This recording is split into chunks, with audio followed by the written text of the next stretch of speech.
sama orang tua itu kan kita agak takut ya, ngeri-ngeri sedap lah ya bahasanya. Iya. Nah, kalau kamu sendiri ada nggak pengalaman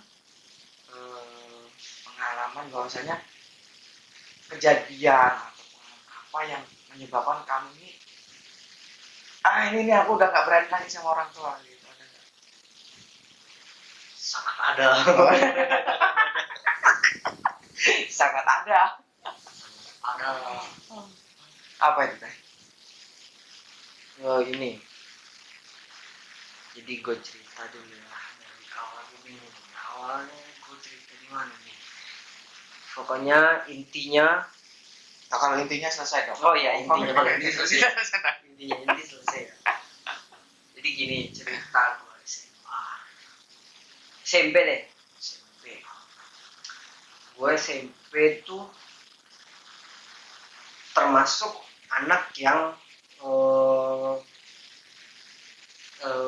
apa ya, beger. Kalau istilahnya tuh bukan beger ya. Pokoknya gue mencari jati dirinya tuh dari SMP sebenarnya. Jadi gue banyak explore-nya tuh waktu SMP. Ya itu memang ya masa-masa itu lah. Masa-masa Kalau itu. kalau kata orang kan memang masa-masa itu masa pencarian jati diri gitu. Gue cari jati diri gue pengen nunjukin, gue ingin terlihat kalau ini gue. Oh iya. Ya keakuan bahasanya keakuan. Jadi intinya gue nakal.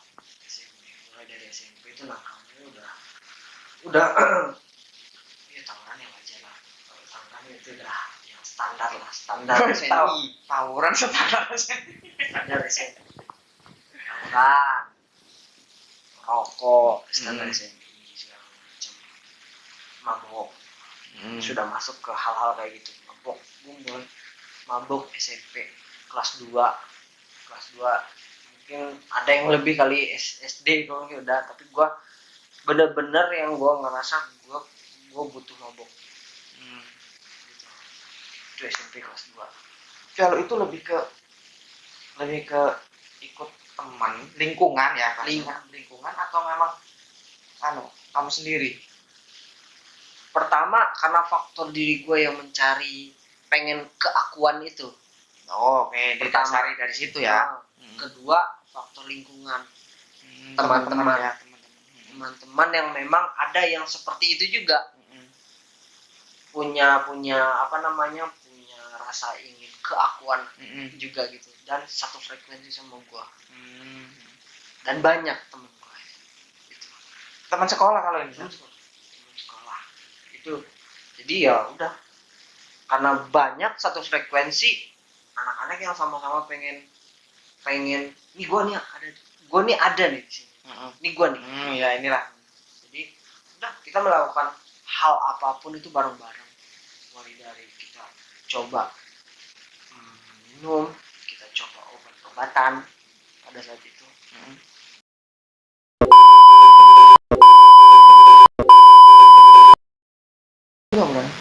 Ya tapi ini dulu ya. Dulu. Jadi bro, cepet maksudnya cepet dapatnya gitu. Oh, cepet dapatnya. Iya, beredarnya tuh cepet gitu. Oh, masalah tuh harganya seingat gue tuh masih 3.000 naik 8.000. oh. Itu dari kelas 2 SMP gue sudah mencoba itu. Kelas 3 SMP gue sudah nyaman dengan kondisi itu. Kelas 3 SMP gue nyaman dengan kondisi itu, gue terusin. Terus masuk ke SMA, gue punya mainan baru. Apa ini? SMA itu kayak apa namanya, motor. Oh, motor balap ya. Balap motor, trek motor. Itu udah mulai satu SMA, cuman gue belum punya akses ke situ karena gue baru masuk. Gue ceritanya tuh gue dibelikan motor mini sama orang tua pada saat itu untuk kegunaan gue ke sekolah ya. Cuman pada saat itu tuh nakalnya gue sudah masuk ke komunitas orang yang sering balapan di Sentul lah, terus balap liar di, kalau di Bogor itu ada namanya, Tapi yang tadi kebiasaan di SMP itu masih juga. masih dong. Karena Masih. itu dekat. Oh, Hal itu ketika lebih- naik ke yang ini hobi baru ini masih masih ada juga. Oh, oke. Itu satu tingkatan lebih naik lagi. Oh, Gimana? gitu ya. Hobi yang baru ini memang Satu itu, tingkat lebih naik. Gitu. Next levelnya lah. Heeh. Tuh, jadi gua udah sering bergaul dengan orang yang balap liar. Kebetulan gua gaul gak cuman sama teman sekolah, Mm-mm. gua punya teman rumah yang beda sekolah, tapi sering ngajak gua gabung ke sekolah lain. Oh, Jadi iya. gua antar sekolah gua banyak lah temannya gitu, teman-teman buat nongkrongnya. Udah, suatu saat gua dibeliin motornya untuk gua ke sekolah. Saking gua pengennya untuk masuk ke dunia itu, gua korbanin motornya gua. Ini syarat atau apa? Apa? Ini sebenarnya ini dikorbanin ini memang syaratnya harus ngorbanin Tidak. motor atau emang keinginan sendiri? Tidak ada syarat apa-apa, tapi memang keinginan sendiri karena gue pengen nyemplung ke dunia itu. Oh, Ke dunia balap itu. ah. Gue pengen mencoba sesuatu hal yang baru yang ada adrenalin. Iya, mau adrenalin ya. Gue nyumbang ceritanya, motor Mm-mm. yang baru dibeli, gue nyumbang. Kan gue nyumbang, serah motor gue mau dirombak seperti apa, gue gak punya modal duit, gue cuma modalin motor. Jadi kalau zaman dulu tuh yang ngejokiin motor kita tuh bisa kita sendiri, bisa orang lain yang lebih jago gitu, yang tahu mesinnya, bahkan yang ngorek mesinnya sendiri. Karena kalau kita kan kita cuma tahu motornya, kita tidak bisa menguasai motornya. Oh iya. Kan tadi katanya cuman anu motor apa?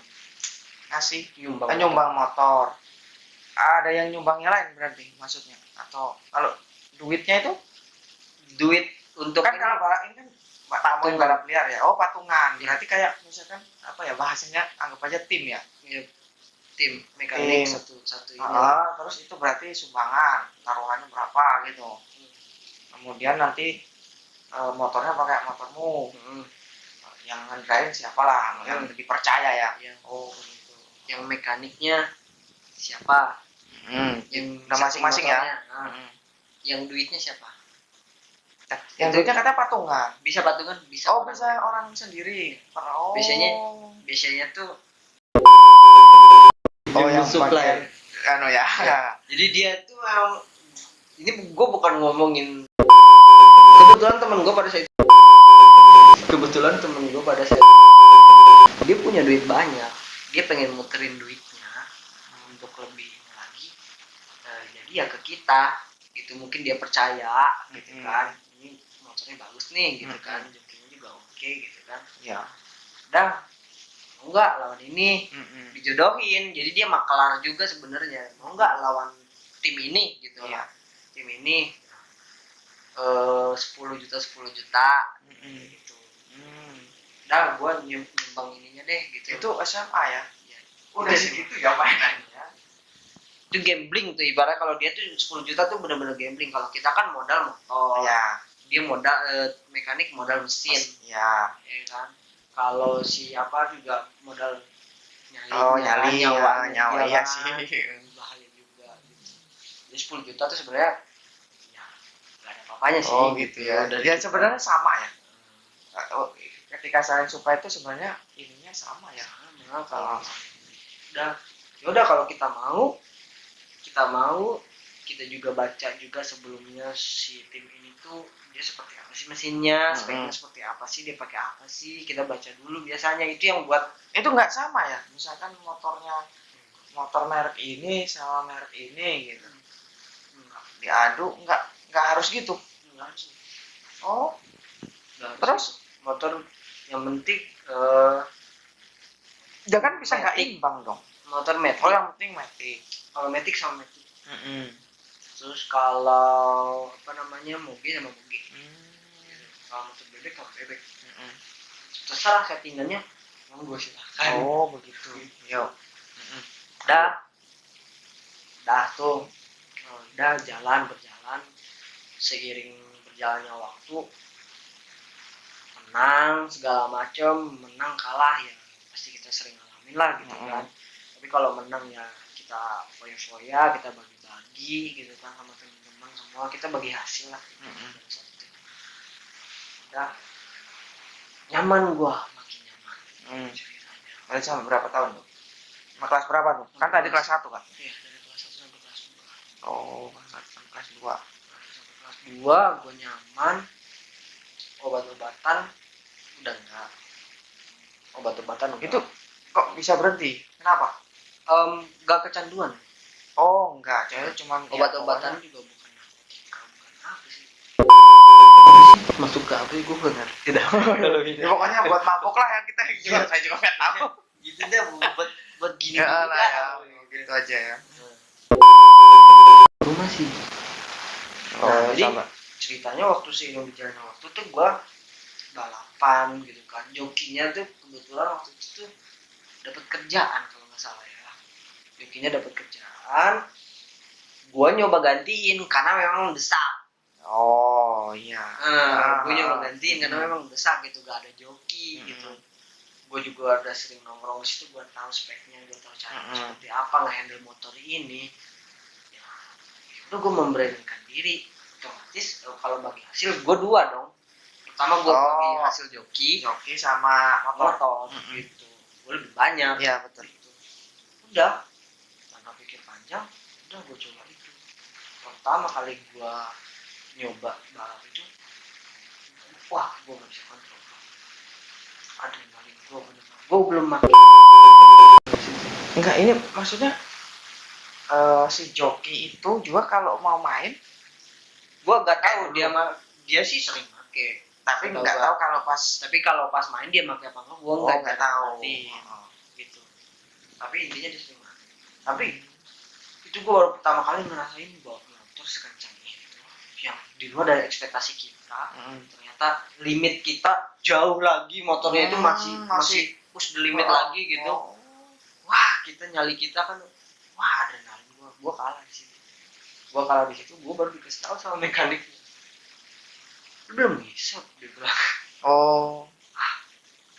Emang kudu ya, gue bilang emang harus, gue bilang kayak gitu. Ya iyalah goblok, dia bilang kayak gitu. Udah, aduh, kalah kan yang pertama gitu kan. Udah, yang kedua nih, lu ngisep dulu, gue cari lagi yang lain mangsa. Mangsa tuh maksudnya cocokan kita, apa namanya, yang mau lawan kita. Jadi enggak nih, ini gini dulu. Jadi misalkan dalam sehari nih mau balap nih, itu bisa sampai berapa kali? Tergantung bro, selama polisi belum bubarin. Oh gitu. Iya. Oh, jadi nggak ada patokannya. Iya, masalahnya kan kita biasanya berapa paling sedikit? Wah, itu bisa tentatif bro, bisa 5 kali, 7 kali kalau memang masih kuat. Ya gitu. Selama belum dibubarin polisi, jalan aja. Pantesan bilangnya cari masalah lain ya. Oke. Gitu. Terus jadi ya juga kalau misalkan kita menang, kadang ada yang lain yang nantangin ya. Iya sih. Nah, jadi balik lagi ke tadi, gue kalah pertama nih. Pertama kali gue kalah, gue gemetar gitu kan. Ya, gue tremor. Wah, gue bisa handle. Ya karena gue kaget juga kan, kok masih kenceng, masih belum kayak gini, masih belum kenceng ya, belum habis kan. Bener. Padahal gue kuda-kuda udah bener nih, gue udah rasa gue udah bener nih, kuda-kuda gue nih pas start. Pokoknya intinya kan kalau misalkan drag race tuh yang lurusan doang, itu tuh intinya pertama kali startnya sempurna apa enggak. Maksudnya itu dinilai atau enggak? Itu menentukan menentukan. Gitu.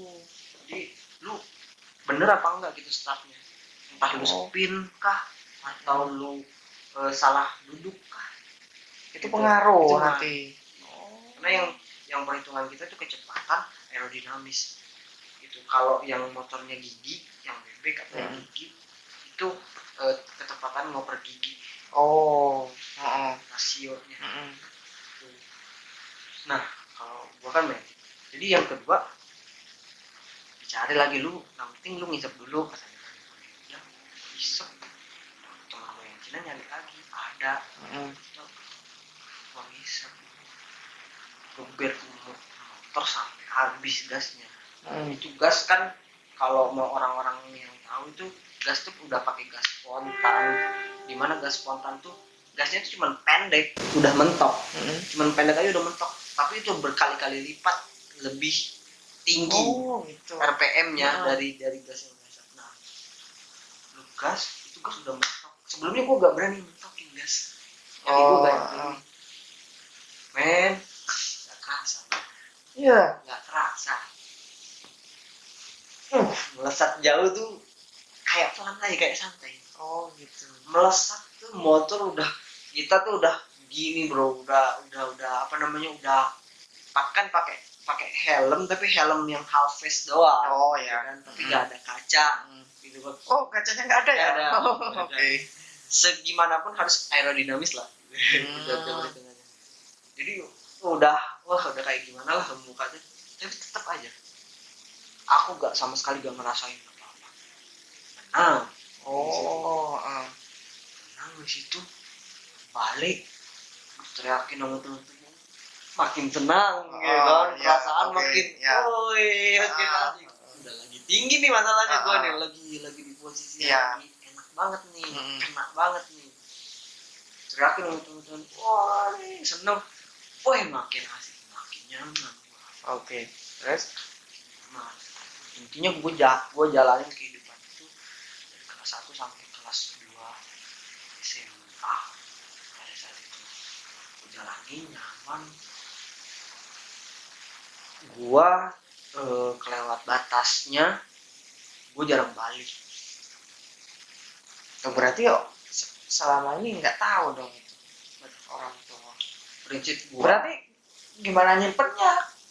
Kalau prinsip itu gua, waktu balap itu malam atau malam berarti kan otomatis nggak pulang dong. Terus gimana? Bisa pulang jam sekitar jam 9 pagi. Iya, maksudnya kan izinnya gimana sama orang tua? Kalau orang tua gue izin selalu pasti nginep di rumah. Pakai trik itu ya. Maksudnya ya, yang pertama, ya itu kebanyakan gitulah trik-triknya. Iya. Terus tambah juga gue perginya sama temen tetangga gue. Di tetangga gue kan juga maksudnya di dalam komplek rumah gue kan ada yang ngajak gue. Orangnya orang gue tahu itu dia siapa. Gitu. Jadi udah kenal lah ya. Jadi gue selalu nginep di rumah ini. Orang tua gue ya memang pasti ngomel lah, mulu gini. Ya tapi ya itu cuman masuk kanan keluar telinga kiri aja. Itu jalan mah jalan terus. Iya. Prinsip gue nakal. Memang kalau prinsip ini gue tanemin di diri gue dari awal sih. Apa? Gue nakal, tapi sebisa mungkin jangan sampai orang tua tahu. Gitu. Ya. Karena ribet aja gitu menurut gue. Dulu tuh ribet aja, gue malas, gue berantem gitu kan. Debat segala macam. Gue pengen punya kehidupan sendiri, yang orang tua gue gak tahu. Udah, gue jarang pulang pada saat itu. Gue tuh jarang pulang ketika pas mau ujian gue lupa ya. Mungkin mau ada ujian, gue pulang subuh. Gue pulang ke rumah, cuman mandi, ganti baju, sarapan, balik lagi ke sekolah dong, karena mau udah ada ujian. Nah, pada saat itu gue ada sedikit cekcok sama orang tua gue. Karena gue diteriakin apa waktu itu ya, gue lupa. Pokoknya dimarahin deh. Iya. Kamu tuh kenapa sih? Kamu tuh pulang tuh menumpang berak, makan baru pulang. Kamu tuh anggap nambah itu apa? Intinya orang tua marah lah ya. Udah kesel lah ya, capek udah gitu. Dan arogannya gue tuh waktu dulu, ya gue masuk kanan keluar kiri. Tapi ngelawan. Maksudnya jawab? Enggak. Berarti orang tua ngomel, ibu ya, terutama ibu ngomel, berarti di ini aja. Pokoknya ya udah sambil jalan kah atau sambil apa gitu kali ya. Tapi memang gue pada saat itu agak kesel aja gitu. Dongkol. jadi gue ngebanting pintu bro. Mm-mm. Pas mau keluar gue di luar gue banting pintu untuk bah gitu. Gue gak tahu mungkin tuh ibu gue kena kali perasaannya Oh, ya. gimana gue Iya, gak tahu. betul. Terus gue berangkat aja santai biasa gitu kan. Ngebut gue ngebut biasa seperti biasa. Nah, ini ya pakai gua. motor mana ini? Motor beda lagi, gue dibeliin lagi bro. Gue dibeliin motor lagi. Tunggu, ini kan Oh iya, gue belum cerita. kan ini tadi kan beli motor dibuat balap liar nih. Iya. Gue Nah, belum cerita. terus? Gue keloncat di situ. Jadi motornya itu dibelikan untuk balap liar. Gua dibelikan untuk gua sebenarnya sama Terus? untuk sekolah. Ya, Tapi gue sumbangkan ke bengkel. ya untuk balap liar lah. Buat gue balap liar. Gue laporin ke orang tua. Pacar gue dicuri.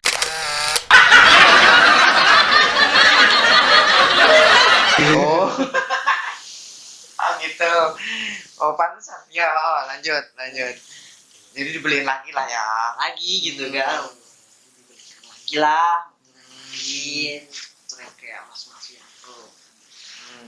Nah, belikan lah. Gitu. Udah. Kembali lagi ke cerita tadi. Gue berangkat lah gue sekolah. Gue jalan seperti biasa gitu kan.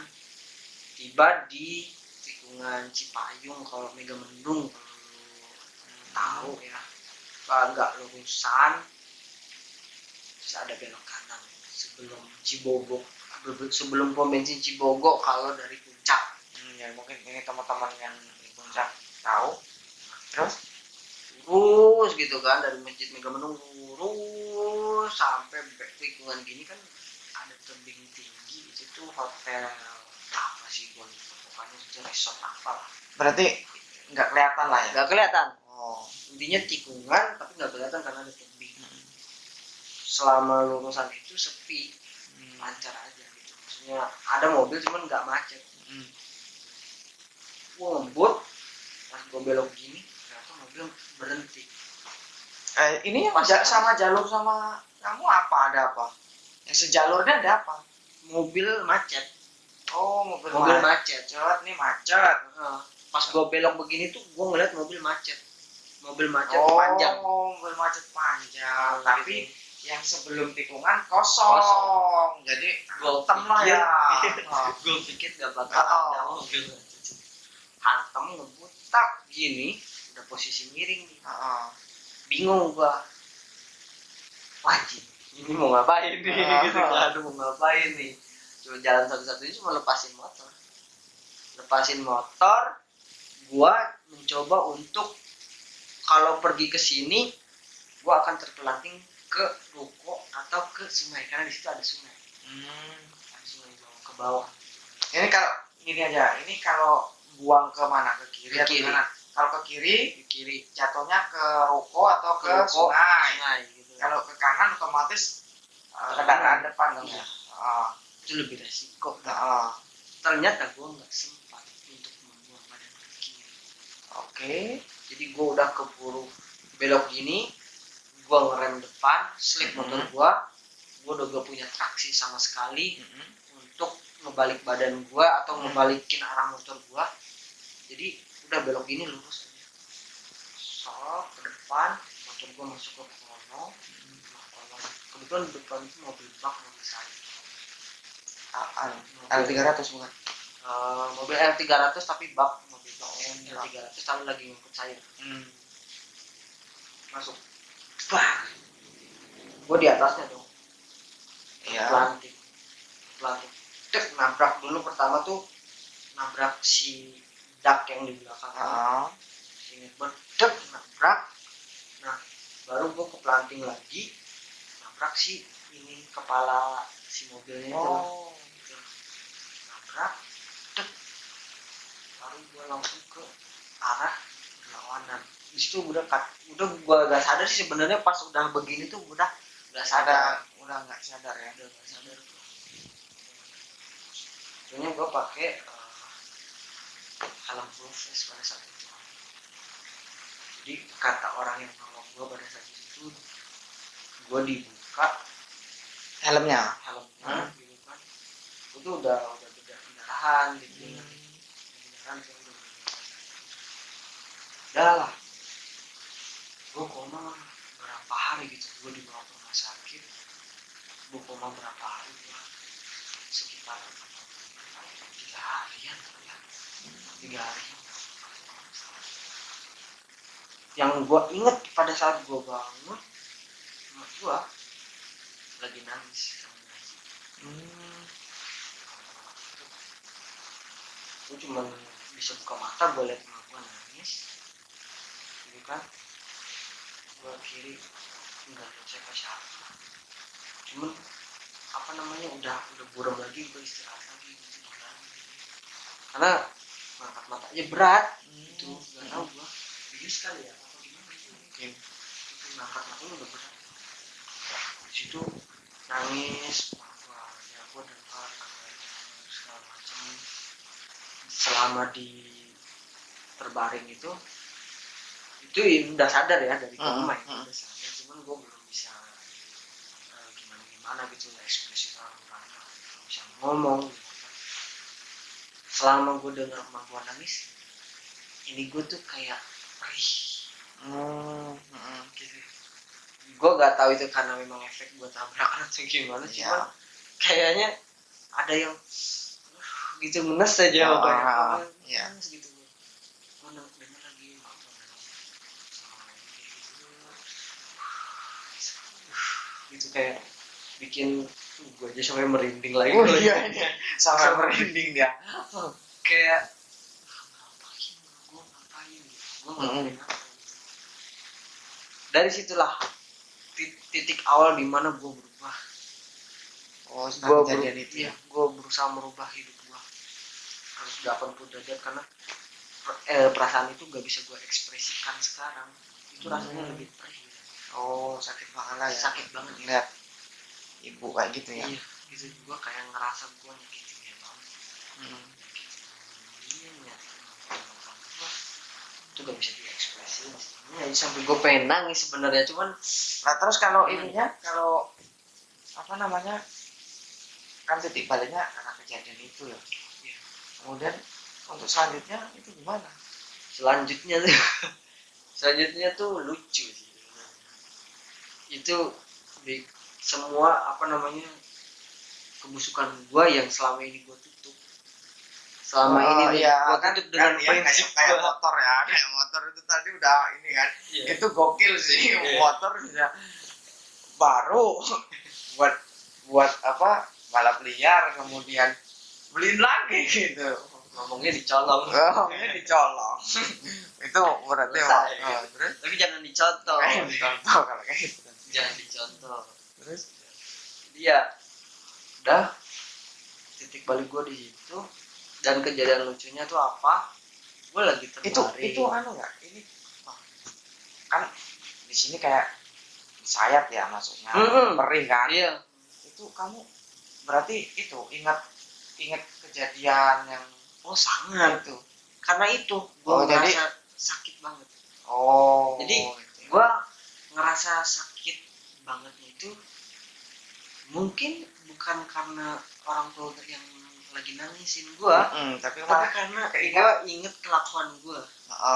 Itu gue terus itu keinget ini juga nggak, apa tadi kan kalau kita tarik belakang itu kan tadi dongkol ya, waktu pulang dongkol tuh berangkat pintu itu kan. Itu kamu lariin ke situ nggak? Belum. Jangan-jangan karena ini gitu nggak? Belum sampai ke situ.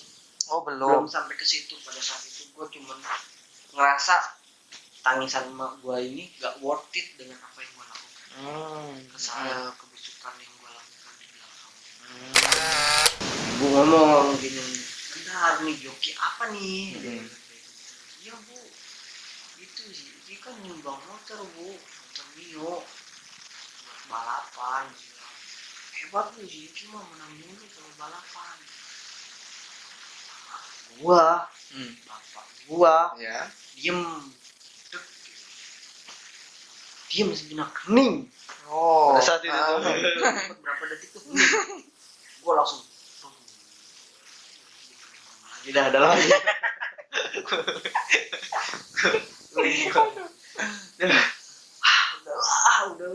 udah enak, tiba-tiba suasana balik lagi. Iya betul ya. Aduh udah gak karuan, mau bangun, mau tak jitak kepalanya kan gak bisa. Wah udah pasrah, udah akhirnya di situ pasrah. Emakku yang tadinya hening sebentar, beberapa detik, akhirnya nanya lagi, bentar, motor apa? Motor bu, motor Mio merahnya Rifki. Itu udah jadi motor balap bu, diperjelas kayak gitu masih kambing. Tuh, apa gue langsung gini, tes. Tadinya duduk nih. Tadinya duduk, dia langsung berdiri. Motor Mio, iya pak, motor Mio. Cuman kata-kata gitu. Tapi bro, panjang masa depan gua, gak tahu lagi mau kayak gimana setelah mereka pergi. Jadi sudah teman-teman balik kalau pergi ya, udah mikir, wow, cuma kata gitu, itulah yang menentukan tunggu kau. Emang ini ya, apa namanya, emang motornya yang dibeliin beda, artinya nggak Mio lagi, apa yang pertama apa? Mio kan, yang kedua kayak yang kedua, oh beda. Pantesan Mio. Oh gitu.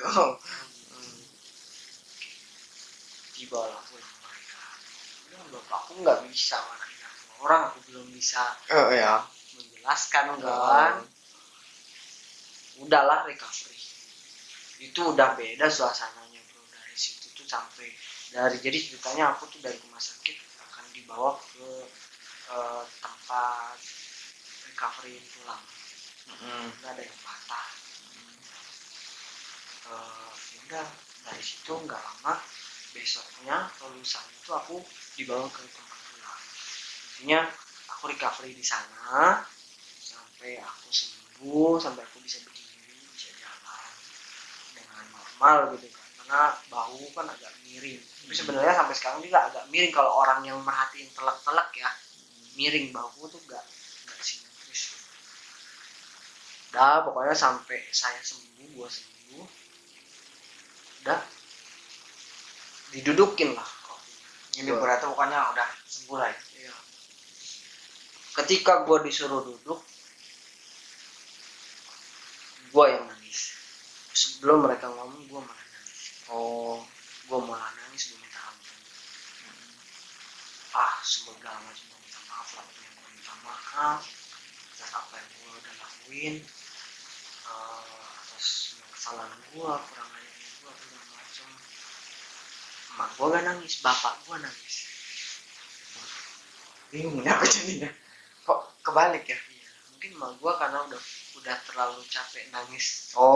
Iya sih, Ngawatirin gua gitu kan. Bisa jadi betul. Tapi ketika gua sehat, gua nangis, gua minta maaf, emak gua gak nangis, bapak gua yang nangis. Bapak gua yang nangis. Dan ketika gua minta maaf, orang tua gua tuh tidak menuntut bagaimana ke gua gitu. Jadi gak nuntut gua harus baik atau apa. Enggak, ini mereka cuman diam, mereka cuman maafin doang gitu kan. Ya itulah orang tua gitu. Orang tua itu yang memang apa ya, maafnya itu seluas samudra gitu. Iya. Jadi anaknya salah kayak apa tetap aja, tetap pokoknya selalu ada pintu maaf gitu ya. Itu orang tua makanya. Tapi di situ ente ini nggak apa namanya, kayak janji mau itu ini baik atau gitu, karena mau berhenti, bisa jadi di situ cerita maksudnya ditanya ke dulunya gimana, atau dulu tuh aku begini jadi aku nggak mau ngulangin lagi gitu, nggak juga? Enggak, gue cuma minta maaf aja. Cuma minta maaf aja, dia gue dulu salah. Iya, gue dulu buruk segala macam gitu. Gue nggak nyeritain, kayaknya mereka juga udah tahu seburuk apa gue gitu kan. Di luar dari bayangan mereka gitu. Intinya gue cuma pengen minta maaf, gue dimaafin nggak gitu. Karena kalau gue cerita lagi kesalahan gue juga nggak sanggup gitu. Kalau gue jadi orang tua gue pikir gue gak bakal bisa maafin anak gue gitu. Mungkin pada saat gue di situ. Tapi sekarang kan berbeda ya kan. Orang tua ngeliat anak udah beda sih. Udah bukan pakai logika lagi, tapi pakai hati sih. Gitu. Gue cuma minta maaf. Ditambah triggernya gue tuh kan emang dari awal ketika gue belum, yang gue dengar emak gue nangis itu, gue udah ketrigger dari situ kan, sampai merasa sakit di gue gitu karena kesalahan gue. Ditambah lagi gue minta maaf, orang tua gue maafin. Jadi pokoknya udahlah kalau berhenti maafin ya. Yang tanpa syarat gitu loh, yang tanpa embel-embel. Iya. Makanya trigger gue jadi lebih mantep lagi, gue harus berubah. Jadi pokoknya langsung tinggalin aja lah semua ya. Motor diambil. Enggak, gue tinggalin. Oh, jadi motor tetap ditinggal. Itu kan gini, berarti bapak sama ibu udah nggak diambil ya udah. Ya udah. Berarti artinya nggak dibahas lagi tuh. Kan tahunnya dari situ tuh ada yang ngomong. Kalau gue bisa ngomong, ibu gue trauma sih. Mengingat gue. Gitu. Jadi mending nggak. Ada temen gue yang setelah gue sembuh atau apa segala macem, gue udah masuk kerja segala macem, dia mampir ke rumah gue tanpa ada gue, gitu kan, silaturahmi aja, gitu kan, karena gue temennya gue, gitu kan, deket sama gue, silaturahmi, gitu kan, ke rumah gue tanpa ada gue lagi di daerah, ngebahas itu, ngebahas dulu ya gue kayak gimana, emak gue langsung stop, langsung bilang udah jangan dibahas lagi. Gitu. Jadi memang kayak dia pengen kubur dalam hal itu. Ya bisa jadi kalau ya mending lebih baik nggak usah diambil lah ya. Iya. Tapi kalau sama teman-teman gimana? Apa? Komunikasinya? Sama teman-teman senormalnya aja sih gue. Berarti ya kalau gue lagi pulang ke Bogor, kalau ada waktu untuk kumpul, gue pasti selalu ngabarin ke grup, kan ada grup, gue selalu ngabarin gue nih, gue di Bogor dari tanggal sekian sampai tanggal sekian, nanti ada yang ngatur jadwal kebetulan udah meninggal, temen gue itu, dia kayak apa gitu, kayak dia sering cuci darah terus meninggal, temen baik banget sih, gue bener-bener merasa kehilangan. Itu yang setiap gue pulang dia yang peduli teman-teman yang lain untuk kumpul. Terus beliau ini teman nggak ada, udah jarang. Bahkan nggak pernah lagi gue kumpul semenjak dia meninggal. Tapi teman-teman yang lain masih ada di sini. Tapi sibuk grup masing-masing. Jadi terpisah karena waktu aja sih. Itu jauh aja. Ya kayak gitu. Tapi kalau sekarang intinya udahlah ditinggalin ya. Udah ditinggalin. Ya udahlah. Gue juga jujur sama istri gue karena itu seperti apa dulunya. Jadi kan ceritanya kan gue nikah sama istri gue tuh gue telah punya anak. Kekhawatiran gue tuh karena gue dulu seperti itu. Iya. Jadi ada kualitas diri kita yang memang sudah, gue amit-amit ya bang, gitu kan, mungkin ada gangguan apa gitu. Kayaknya gue jujur sama istri gue, saya tuh dulu begini. Dia tahu, dan gue juga bilang sama dia, kalau kamu coba bahas ke mama, ke ibu, pasti kamu di stop. Coba deh. Terus dicoba Di stop. Kayaknya istri gue udah gak punya masalah, karena tahu pasti bakal trauma sih. Kalau pesan buat teman-teman terakhir, buat teman-teman ya, masa muda ya masih muda ya bro, tapi jangan sampai terlalu batas lu. Kalau lu, mohon maaf ya, bukannya gue gimana, kalau lu masih jauh dari agama, lu otomatis gak bisa menjangkau batas agama. Pesan gue cuma satu buat orang tua aja sih, jadiin itu batas lu. Jadi apapun yang lu lakuin, yang penting lu tahu batas dan lu tahu diri. Lu kenal dulu diri lu, baru lu bertindak deh. Jangan lu bertindak dulu tapi lu belum tahu diri lu seperti apa. Itu aja. Oke, thank you bro. Jangan ditiru. Don't try this at home.